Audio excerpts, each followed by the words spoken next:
कि चाहे जान जैत गे मैया चाहे जान रहत रे जान, चाहे जान जैत गे मैया चाहे जान रहत रे जान, रे जान नहीं रे छोड़बै तेजस्वी भैया के संगतियो रे जान, रे जान नहीं रे छोड़बै तेजस्वी भैया के संगतियो रे जान।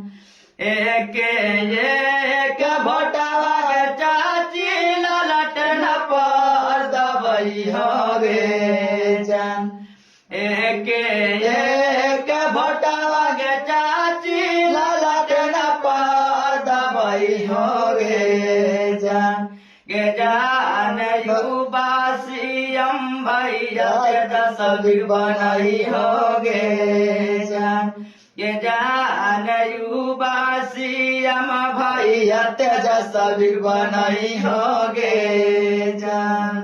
मत मार पानी में पत्थर उसे भी कोई पीता होगा। हमारे तेजस्वी भैया मत रहिए जिंदगी में उदास, क्योंकि आपको देख करके भी ऐसे दीवाने लोग जीते होंगे।